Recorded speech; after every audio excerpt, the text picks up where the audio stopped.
After 30 days, like half the team quit. We had a $700 big course and we wanted to create a mini version of the course. That would have taken weeks. Now we did it in a week. People will create spreadsheets on LinkedIn and they'll say, look, I've replaced an entire team with AI, but they haven't really. In questo video ho intervistato Dominic Wells, CEO di Onfolio Holdings, una holding che acquista business online in modo profittevole. Gli ho chiesto come funziona davvero acquistare un business online, come si trovano opportunità profittevoli sul mercato e soprattutto cosa si fa dopo che il business viene acquistato.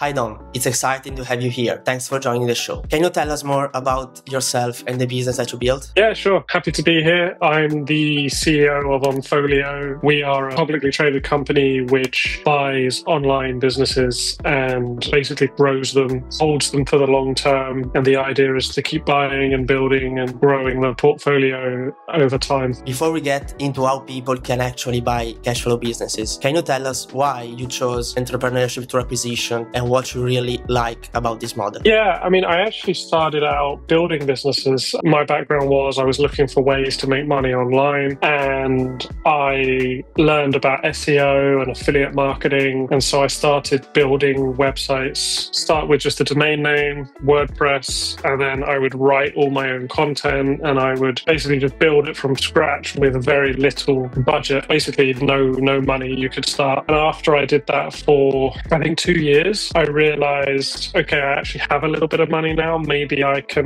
buying businesses is a faster way of starting. At the same time, I was looking into investing my money. So maybe buying some stocks or some real estate. And when I looked at the prices that you could buy businesses for, I realized that it was probably a better investment. It's riskier, so you kind of have to know what you're doing. But I thought, oh, actually, I don't want to buy stocks. I want to put my money into online businesses. So it wasn't really that I chose entrepreneurship through acquisition. It was more like I realized, oh yeah, this is a good way of accelerating what I'm already doing. Yeah, so that's kind of how I really jumped into buying. And then you kind of asked what I like about it. So I find it quite exciting finding a business and looking at the ways that you can kind of improve the business or scale what's already working. And there's something very exciting about buying a business and thinking, hey, I paid $10,000 for this or $100,000 for this, and maybe I've doubled its profits and now it's worth 20,000 or 200,000. And I think it's a skill. The more you do it, the better you get. Obviously, like a lot of things, it just becomes more and more interesting as I do it. Got it. Let's talk about how you can actually find, choose, and buy cash flow businesses. Can you share your deal flow and due diligence process? I kind of do everything, and so everything. There's marketplaces, there's brokerages. So for online businesses, you have Flipper.com, Empire Flippers, FE International, acquire.com, and there's a few others as well. And then Biz Buy Sell is a kind of broader one, and then Website Closers is like an online one. So I'm always looking at those. You get emails from them when they have new businesses, or you can go to their website and see what's available. And that's a good place to get started if you're a beginner or you're looking for your first business. But where I find a lot of my deal flow comes from is either people coming to me because they see me on a podcast, or they know me because I've been in the space for 10 years or 12 years, or I've met them in real life and they want to sell their business and they come to me and say, hey, would you be interested in buying? And then we also do our own outreach. So if we're looking for a specific type of business, like let's say we want to buy a marketing agency, we'll have a rough idea of the type of agency, maybe the size we want to buy, maybe the thing it does, like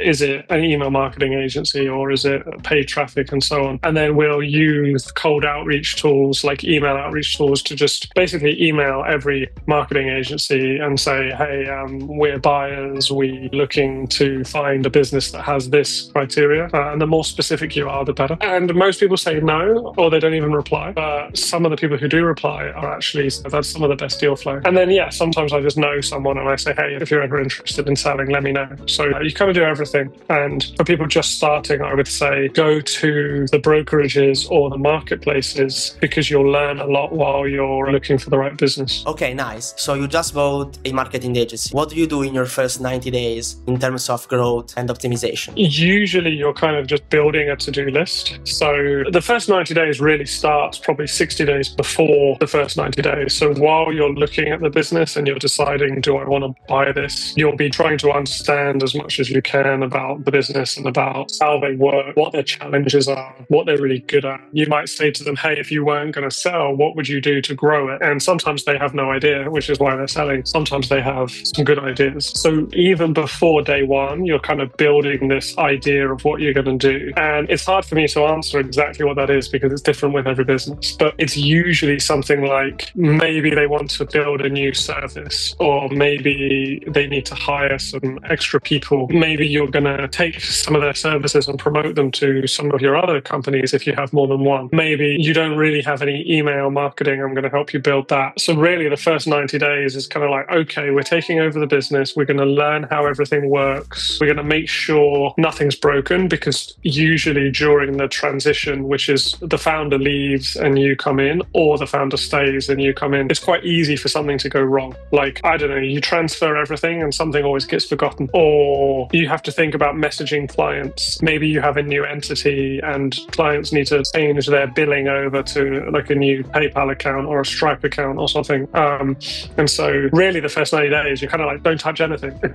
I just want to learn and I just want to make sure that I'm understanding. Maybe that doesn't take 90 days, maybe it takes 30 to 60, and then you start implementing the things that we thought about. So I'm trying to think of a more specific. There's one business we bought, and then we had an idea. So in the first 30 days, we learned about the business, and then we thought, okay, here's what we're going to do. We're going to put the prices up. We're going to start doing more marketing. We're going to look at all of the services we offer and see if we should cancel any of them or if we can add something else. But then actually, I think after 30 days, like half the team quit. And so we were like, okay, now we need to spend the next 90 days hiring new people and figuring out why they quit. And so that's kind of like an example of really, you don't want to do too much in the beginning because you just really need to getting comfortable with the business. Let's talk about AI. How has AI changed the way you run and grow online businesses, and what are the tools you're using? The tools change every week. So I feel like by the time we publish this episode,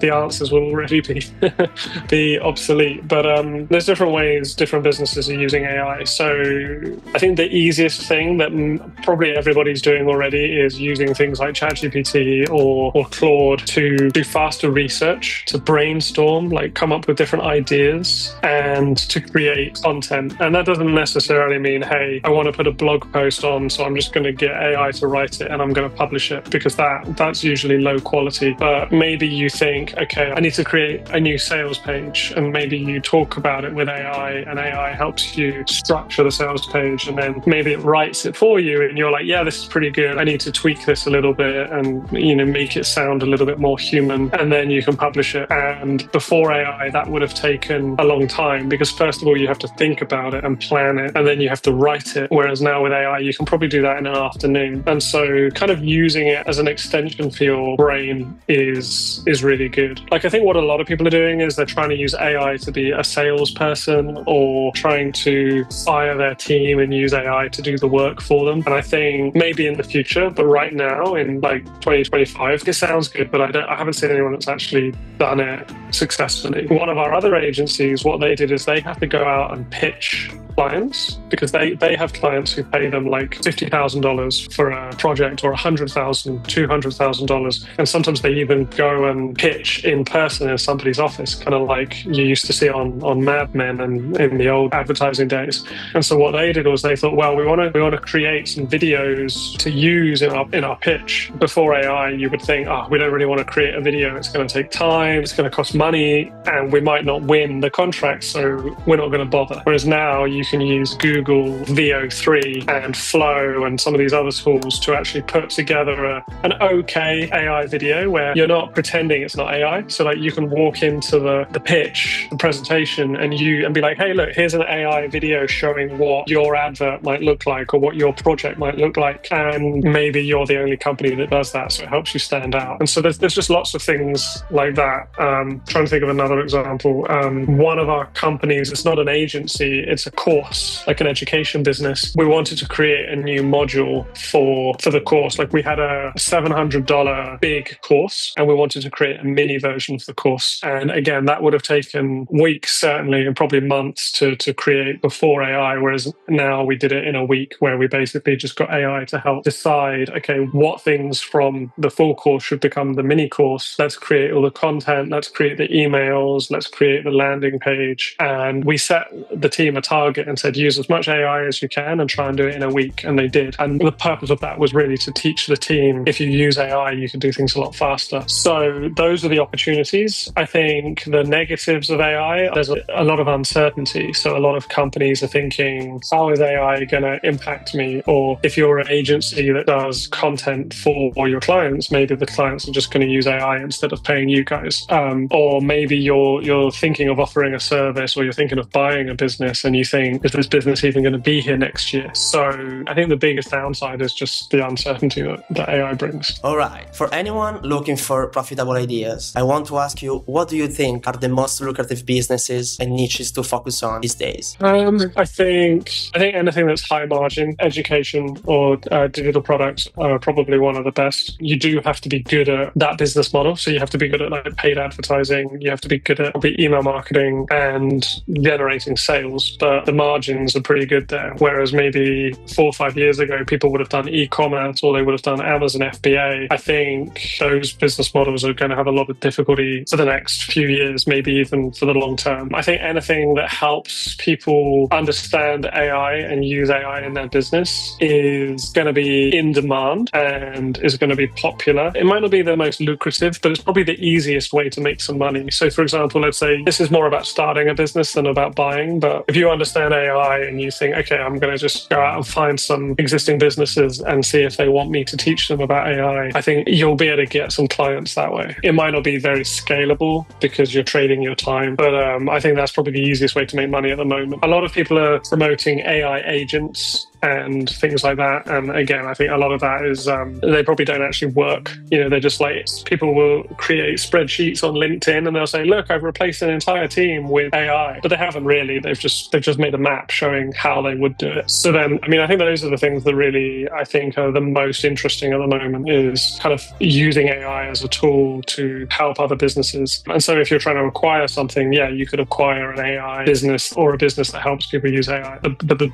downside is that's probably quite an expensive business to buy right now because it's going to be popular. Got it. Next question. How does a day in the life look like for a public company CEO like you? At the moment, I'm probably narrowing down what I do. I think the first couple of years, there were so many different things that we were doing, especially like I think some public companies are different as well. Like because we're not only a public company, but we're a public company that owns different businesses. So I can focus on one of our businesses, I can focus on multiple businesses, or I can ignore all the businesses and let the teams do that. And then I can focus on being a public company CEO and raising money or promoting the story and trying to grow the value of our stock. So it's kind of like choose your own adventure. What do you want to do? And that can be a problem. So every day is different. Because I live in Asia, sometimes I might be doing late night calls because I want to have a call with New York or somewhere in the US. But at the moment, it's really just focusing on the few key things that are going to drive growth for us. So I think in that sense, my day isn't really any different from like a normal person. You wake up, you start your day and you think, okay, what are the important things I've got to do right now? And then you get on with them. So there's just so many different things that I can focus on. That's the real challenge. All right, last question. For someone watching this who wants to buy their first business in the next 30 days, what would your step-by-step advice be? So I'll give a few different examples. Like maybe the person doesn't have funds, they don't have the money. So actually in that case, maybe 30 days is going to be difficult. But let's say somebody has $50,000 or $100,000. The first thing I would try to do is ask yourself, what size business do you want to buy? So do you want to use all of your budget to buy one business? Do you want to try to pool your money with friends or with investors and buy a bigger business? Do you want to be more passive and be an investor, or do you want to actually run the business? And so if we're talking about entrepreneurship through acquisition, usually you want to run the business. So I think in that case, you have to think, okay,